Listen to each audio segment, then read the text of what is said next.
Assalamualaikum warahmatullahi wabarakatuh.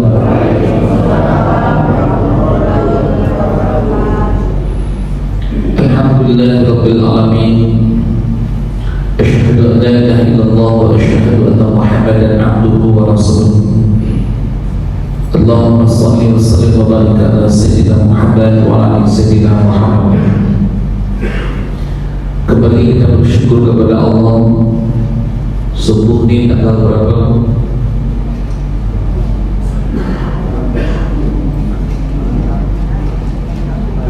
Tanggal 5 atau 6? Subuh ini kita sudah masuk ke tanggal 6 Maghrib kemarin ya, kita masuk kita tanggal 6 bulan Al-Muharram. Al-Muharram beda dengan Muharram. Apa bedanya? Kalau ada ibu pernah melihat orang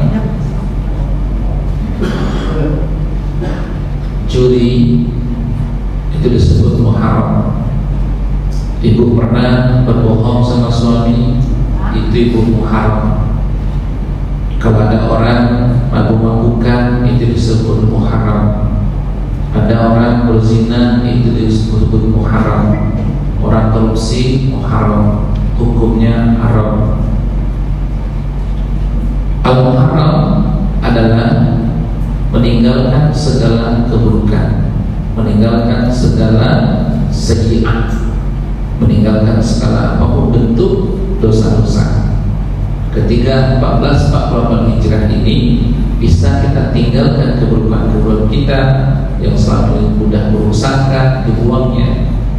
Yang selama ini mulutnya kasar, bengis, suka melki, dia tinggalkan. Nah, berarti dia termasuk orang-orang yang hijrah itu. Doa kami semoga Allah memberikan kekuatan iman dan ibadah kepada kita semua, sehingga kita mampu untuk lebih baik beribadah tahun ini dibandingkan tahun sebelumnya. Amin ya rabbal alamin. Selanjutnya mari sama-sama kita menyambungkan diri kepada baginda Rasulullah SAW, karena telah di bulan akhirat itu semua kita pasti akan sibuk mencari Nabi Muhammad. Bayangkan di tengah lautan manusia, semua mata nanti akan terpandang kepada Rasulullah. Jangankan orang-orang sebelum para nabi dan rasul, jadi orang kafir pun ingin ikut-ikut pula. Bagaimana mereka bisa meraih sama Rasulullah?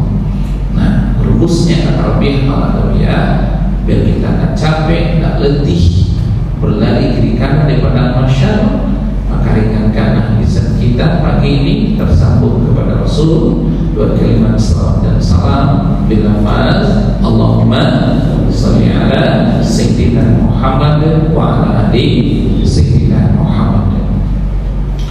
Bapak Ibu jemaah salat subuh yang dimuliakan Allah Subhanahu wa taala, kajian kita pagi ini judulnya tanda-tanda ibadah kita diterima Allah. Mungkin jamaah masjid Amaliyah ini yang paling senior apa siapa? Yang paling senior umurnya apa mana Pak Haji mana? Atau masih muda semua nih? Yang apa siapa yang paling senior umurnya? Berapa bonusan? Mbak berapa Mbak? 76. Bayangkan Ibu, anggap aja lah 10 tahun belum dia balik, berarti dah 66 tahun itu dia melakukan amal ibadah. Pertanyaannya, dapat tak sama Mbah itu tanda-tanda ibadah itu diterima oleh Allah? Ibu-ibu yang paling senior, ibu siapa? Bu Ajil. Ibu berapa umur ibu?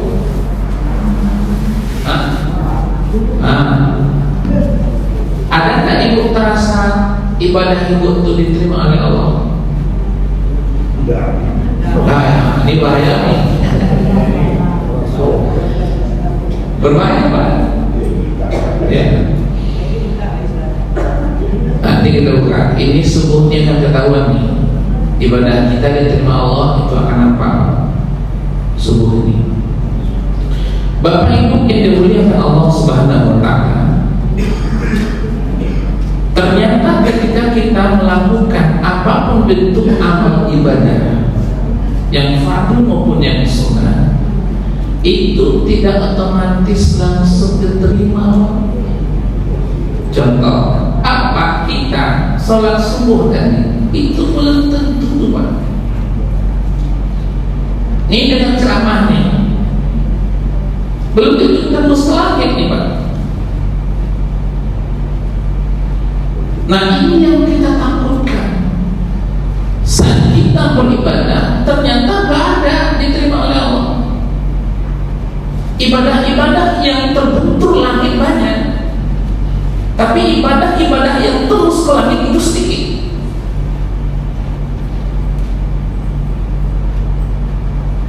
Bahkan Bapak Ibu, kata Abdurrahman bin Auf,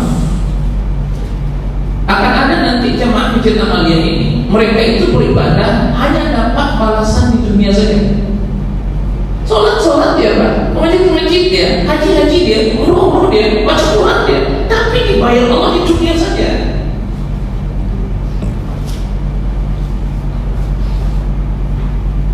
Banyak Pak kasusnya. Ini contoh Rabi'ah al-Adawiyah, istri Harun Rashid, namanya adalah Zubaidah. Siapa tidak kenal dengan Zubaidah? Orangnya taat, sholat tak tinggal 5 waktu, tahajud tak tinggal, doa tak tinggal, baca Quran tak tinggal. Yang paling terkenal Zubaidah itu adalah ibadah sedekahnya. Tidak ada kambingnya Pak, tidak ada kisah nandingi di sini Pak. Makan bambu tidak ada kisah nandungnya Zubaidah itu. Ya wajar, suaminya Presiden Harun Rashid itu kan Presiden. Jadi Zubaidah ini Bapak Ibu, hari-hari dia berbuat amal soleh ini, beramal. Apa contoh amalannya itu? Kalau sedekah itu tidak pernah tanggung-tanggung. Bagaimana bentuk sedekahnya Pak? Ulama-ulama yang tinggal di Istanbul itu semuanya dia menanggung hidupnya. Mau berapa banyak ulama itu? Contoh, Bang Ilham misalkan, dia ulama besar, dia jumpai Syekh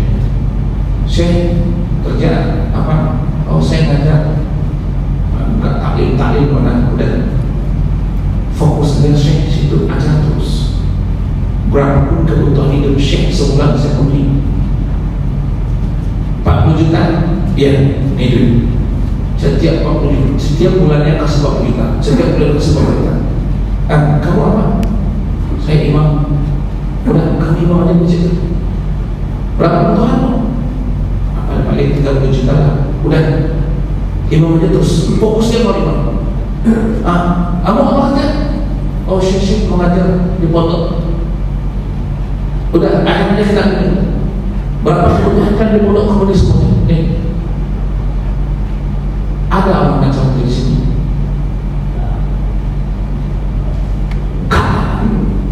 Ada istri pejabat macam itu? Yas'aluka masa yunfiqul kulma afqatu min khair falil walidaini wal aqrabin wal yatama wal masakin wa ibnis sabil. Itu tetangga kiri kanan yang nyaman dengan dia Pak. Apalagi akrobin dia itu, saudara-saudara kandung dia Allah itu, semuanya menikmati itu sedekah dan Zubaidah itu. Apalagi orang-orang miskin, terangkat derajat mereka itu gara-gara sedekah dan Zubaidah itu. semiskin mereka itu. Yang paling dahsyat, dia suka menjamu tamu-tamu Allah. Wa atimul hajja wa umrata. Itu kalau musim haji tiba, salah satu donatur tertingginya Zubair. Ribuan orang, jutaan orang, Bapak Ibu, yang diberdat tanah suci itu, dia donaturnya, penjamunya, pelayannya. Jadi kalau ibu bapak pergi nanti umroh, bilang sama Mutaifnya, tolong tunjukkan nama kepada kami di mana sumurnya Zubaidah. Itu mesti ada tempat dia mau kawat. Zaman dulu kan susah air, jadi dia buat tuh sumur tuh panjangnya berkilo-kilo, diangkat oleh ribuan ekor onta gitu. Itulah sebagai minuman untuk jemaah haji itu. Kullu nafsin za'iqatul maut. Mau istri Pak RT, mau istri Pak RT, mau istri wali kota, mau istri presiden mati juga. Wafat dia, Zubaidah wafat. Wafat pas malam pertama takziah, mimpi keponakannya yang bersama dia tiap hari. Ketemu keponakannya dengan Zubaidah itu. Ditanya dengan keponakannya, Zubaidah itu kebetulan sedang berada di sungai-sungai surga. Tante, bagaimana ibadah tante selama ini tante? Tante Zubaidah, tidak ada diterima Allah. Sedekah tante kepada keluarga ada, nol. Sedekah tante kepada orang miskin, nol. Sedekah tante kepada ulama-ulama, nol. Sedekah tante kepada seluruh jamaah haji itu setetes pun tak ada palanya mengalir sama tante.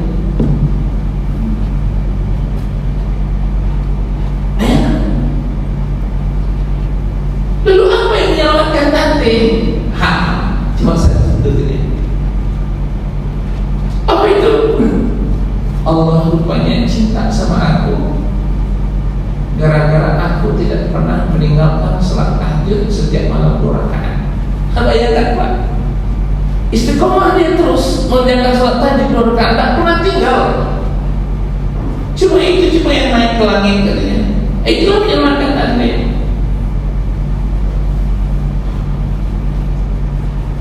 Jadi ibu bapak, momentum 1448 Hijrah itu sebenarnya muhasabah terhadap ibadah kita,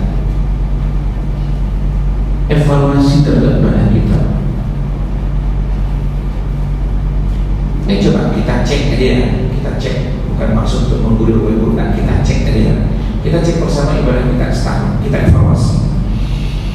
Tolong ibu bapak, bapak ibu jawab pertanyaan saya sejujur-jujurnya, dan menjawabnya juga menggunakan speaker dalamannya. Kita ingin melihat benar salah ibadah kita. Kita ingin melihat bagaimana kekuatan ibadah kita selama yang lalu. Ya, kalau iya checklist, kalau tidak silang. 1,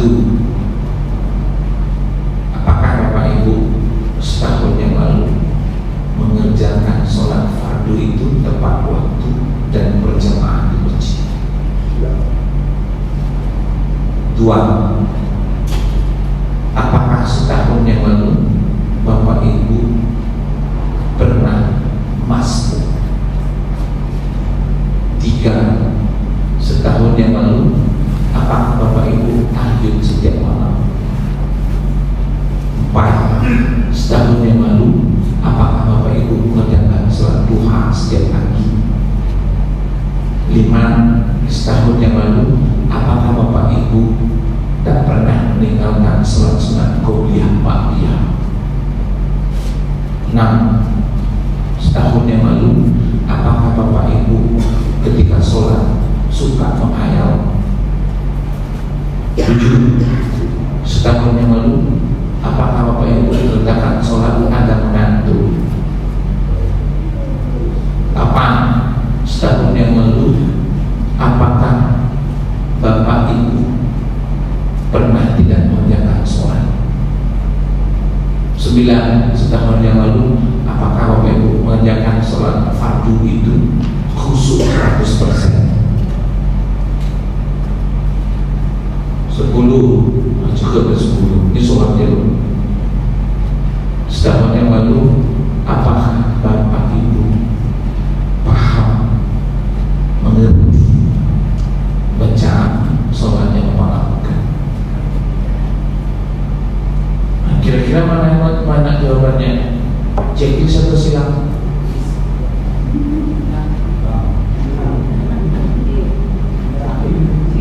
Apanya? Banyak merahnya, banyak silangnya.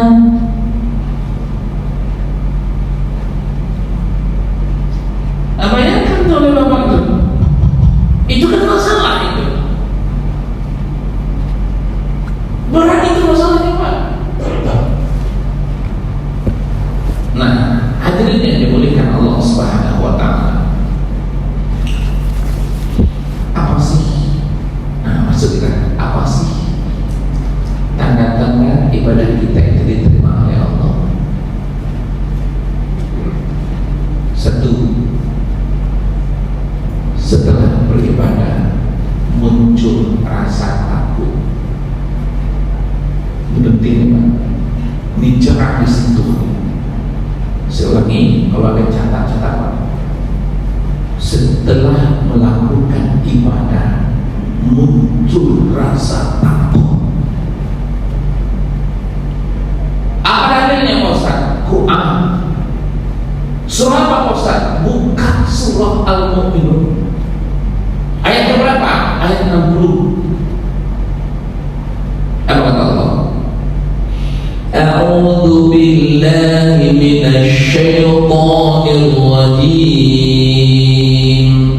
Walladzina yu'tuna ma ataw wa qulubuhum wajilatun annahum ila rabbihim raji'un.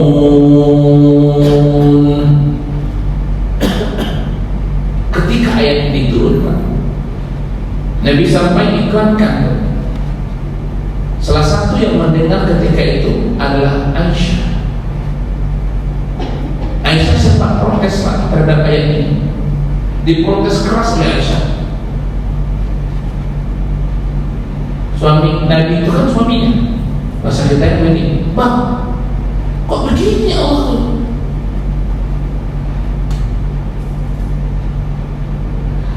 Kenapa Allah bilang Bang? Bisa kita ya kan suami dia. Kok habis beribadah yang muncul itu rasa takut? Mestinya kan Bang, kalau kita habis ibadah itu kan yang muncul itu kan ketenangan Bang. Ini kok takut? Itu satu. Yang kedua, Aisyah lagi ngomong, Bang, apakah maksud ayat ini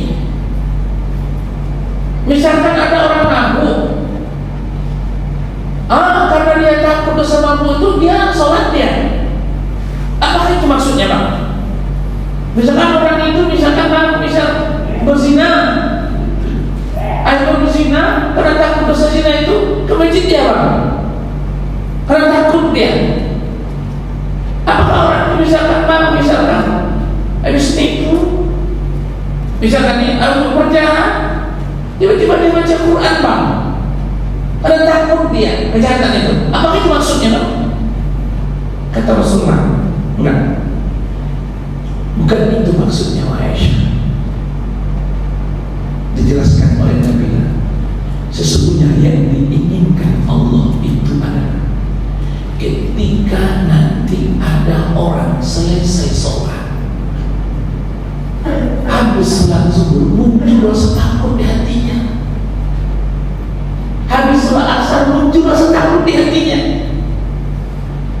Apapun bentuk ibadah yang dilakukan orang itu, ketika muncul rasa takut di hatinya, itu tanda ibadahnya naik ke langit.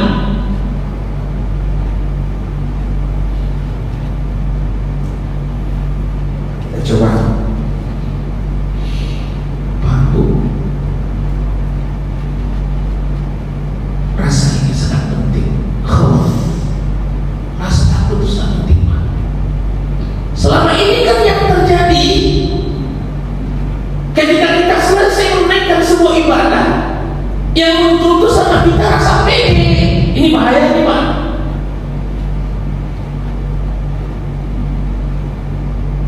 Sekarang ini berbahaya. Alhamdulillah, saya tadi malam selesai tahajud itu, bangun saya jam 2:30, selesai saya tahajud itu menjelang jam 4:30, berzikir saya, hati-hati. Itu rasa pede. Alhamdulillah, saya kemarin umroh itu, inilah umroh yang paling rasanya enak. Kenapa itu? Saya hitung ada 17 kali ibu mencium Hajar Aswad. Ini PD-nya kuat. Ini berbahaya.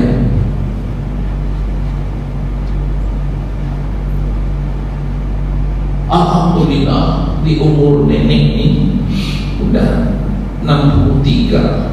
Nenek mengkhatamkan Quran sebulan itu 3 kali.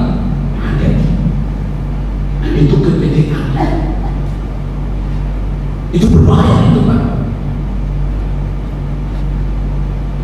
Maka Bapak Ibu Allah SWT ini saya tunjukkan kenapa Allah desain setiap ibadah fardu ada ibadah sunnah yang mengikutinya. Coba perhatikan, apapun bentuk ibadah fardu pasti ada ibadah sunnah dirinya.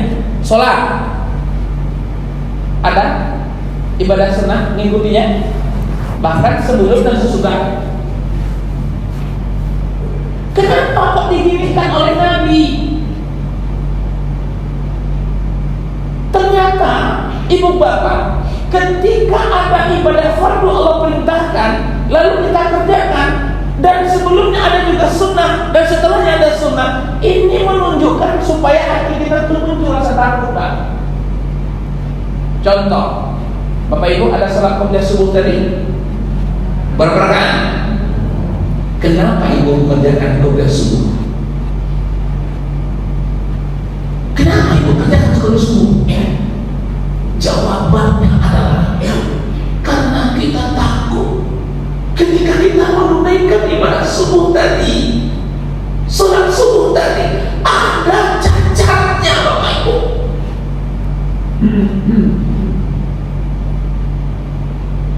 Kenapa qobliyah zuhur itu dibuat Nabi 4 Pak?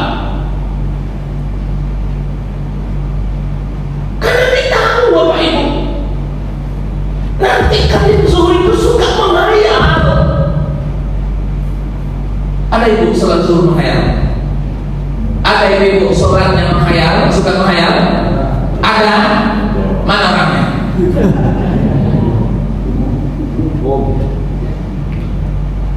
Ini Nabi khawatir Pak. Nabi itu tahu kualitas kita. Maka Bapak Ibu nanti coba rasakan, hilangkan rasa pede itu. Ketika nanti menunaikan qobliyah subuh itu, yang qobliyah zuhur itu, yang ditanamkan di hati itu, ya Allah, aku kerjakan qobliyah zuhur karena aku takut ya Allah, zuhur nanti bermasalah ya Allah. Itu yang harus ditampilkan Pak. Ba'da zuhur, kenapa Nabi buat 4 juga? Coba Bapak bayangkan, zuhur itu kan agak sensitif Pak. Mengantuk awal lain, lapar awal lain, semua kan di situ ngumpulnya zuhur itu. Nah, coba geser Bapak Ibu niat kita itu, ya Allah, aku takut suruh yang mengerjakan barusan ini. ada sifat riaknya atau ada ibaratnya rusaknya, maka aku tutupi yang rusak itu dengan bakpia ini, ya Allah. Nanti ibu maghrib kan ada 2 rakaat pada maghrib, coba rasa itu yang ditampilkan Pak, rasa khauf itu yang ditampilkan. Pada Isya ada 2 rakaat. Model inilah yang harus dibicarakan itu Pak. Tambah kualitas ibadah kita. Contoh perhatikan, habis puasa Ramadan kita puasa apa? Puasa.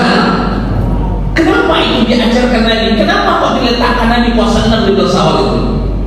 Karena kita Bapak Ibu, ketika kita menjalankan ibadah siang Ramadan itu ada rusaknya Pak, ada celahnya, atau malamnya itu banyak kita lalai misalkan nih.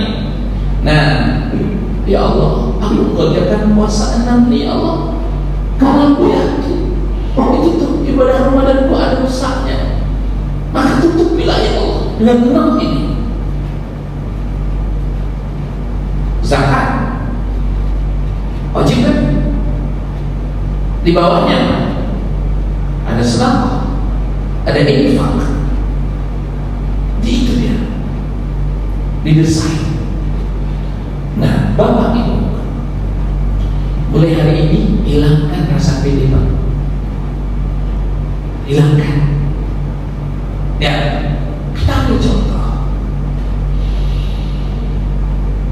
Ada seorang ulama namanya Imam Hasan Al-Basri, Bapak Ibu. Imam Hasan Al-Basri ini, beliau itu tabi'in. Makanya dia hanya bertemu dengan sahabat-sahabat Nabi. Dengan Nabi dia tak jumpa. Imam Hasan Al-Basri itu julukannya Bapak Ibu, kingnya tabi'in, rajanya tabi'in. Kenapa? Karena saking hebatnya Pak, saking jeniusnya, pintar, hafal Quran, hafal hadis.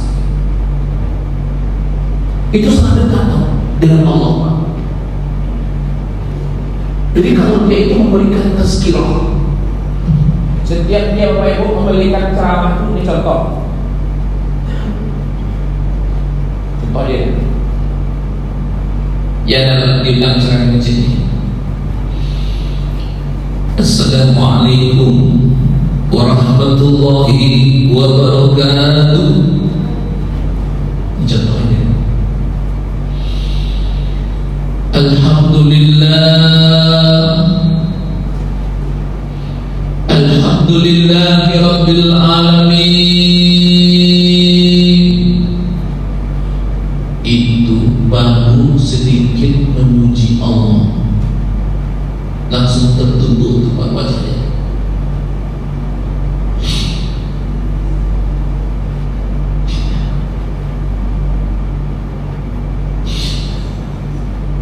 Asyhadu an la ilaha illallah wa asyhadu anna Muhammadar Rasulullah.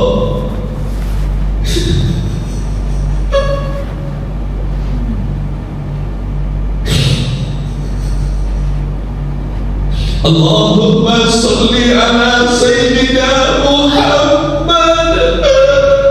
Nangis dia Pak, sedikit ngomong sedikit nangis, nangis. Beritahu ini Bapak Ibu,